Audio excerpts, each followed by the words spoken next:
20 വർഷം എടുക്കും. നമ്മൾ തന്നെ ഒരു ഓഡിസി ആയിട്ടാണ് ഇവിടെ ഒന്നും തിയേറ്ററിലാണ്ടല്ല, പക്ഷേ നോളൻ്റെ പടം ഐമാക്സിൽ തന്നെ കാണുമെന്ന് മെനക്കെട്ട് ഇറങ്ങിയതാണ്. അതും വേൾഡ്സ് ബിഗ്ഗസ്റ്റ് ഐമാക്സ് ഇവിടെ അടുത്തൊന്നുമല്ല, 8 മണിക്കൂർ പോകണം സ്റ്റുട്ട്ഗാർട്ടിൽ. പക്ഷേ ക്ലൈമറ്റ് ഒരുമാതിരി ഓന്തിനെ പോലെ മഴ, വെയിൽ, മൂടൽ, ഇത് മാറി മാറി മാറി ഒരു രക്ഷയില്ലായിരുന്നു. ലാസ്റ്റ് തിയേറ്റർ എത്താറായപ്പോഴത്തേക്കും നല്ല സൂപ്പർ മഴയായിരുന്നു. ഷോ ആയത്തിന് രാത്രി 11 ആയതുകൊണ്ട് ലേറ്റ് ആവുമെന്നുള്ള പേടി വേണ്ട, വെളുപ്പിന് ഇറങ്ങിയതല്ലേ, അതുകൊണ്ടൊരു കുഴപ്പമില്ല. പക്ഷെ നമ്മുടെ അവസ്ഥ വരുന്നൊരു ഒഡീസീസിനെ പോലെയായിരുന്നു. 20 വർഷം എടുക്കും. നമ്മൾ ഒഡീസിയാണ്. അതെ, നമ്മൾ ഒഡീസി കാണാൻ നമ്മൾ തന്നെ ഒരു ഓഡിസി ആയിട്ടാണ് വന്നത്.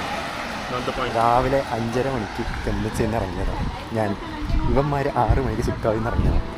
ഇപ്പം സമയം മണി 11:30 ഷോ. 17 മണിക്കൂർ ട്രാവൽ കഴിഞ്ഞു. 10 വർഷം ഒഡീസിയസ് കടലിലായിരുന്നു. നമ്മൾ 17 മണിക്കൂർ DBയിലായിരുന്നു. കടലിനേക്കാൾ കഷ്ടമാണ് DB. ഇത്രയും ടൈം എടുത്തെങ്കിൽ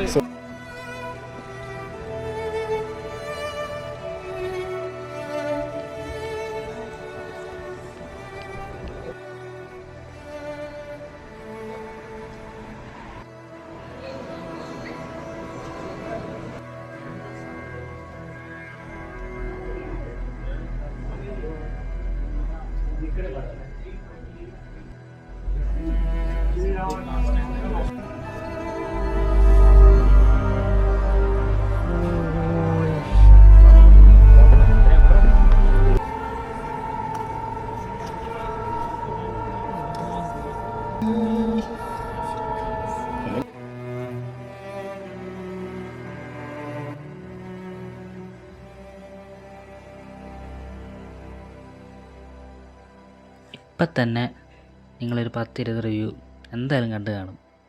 കിടിലം പടം, കിടിലം അഭിനയം, സൗണ്ടും മ്യൂസിക്കും ഒക്കെ വേറെ ലെവല്. അപ്പോൾ അതുകൊണ്ട് പടം എല്ലാവരും എന്തായാലും തിയേറ്ററിൽ തന്നെ കാണാൻ നോക്കണം. പക്ഷേ for me one character that just stayed with me. എല്ലാവർക്കും Matt Damon, Tom Holland, Anne Hathaway എല്ലാവരും അടിപൊളിയാണ്. But for me personally Zendaya, പുള്ളിക്കാരത്തിയുടെ ആ character like minimum screen presence. പക്ഷെ പുള്ളിക്കാരത്തിയുടെ എഫക്റ്റ് ക്ലൈമാക്സിൽ ഒരൊറ്റ നോട്ടം, ആ ഒരൊറ്റ നോട്ടത്തിൽ പടത്തിന് നോളൻ എന്താണോ, എന്ത് ഇൻറ്റൻ്റാണോ കൊടുക്കാൻ ഉദ്ദേശിച്ചത് അത് കറക്റ്റ് കിട്ടും. Once you watch the film നമുക്ക് മനസ്സിലാവും ഞാൻ എന്താ പറയണതെന്ന്. So I just decided to draw her. പടം കണ്ടവർ പറയുക, did you feel the same? And I hope you guys enjoyed this.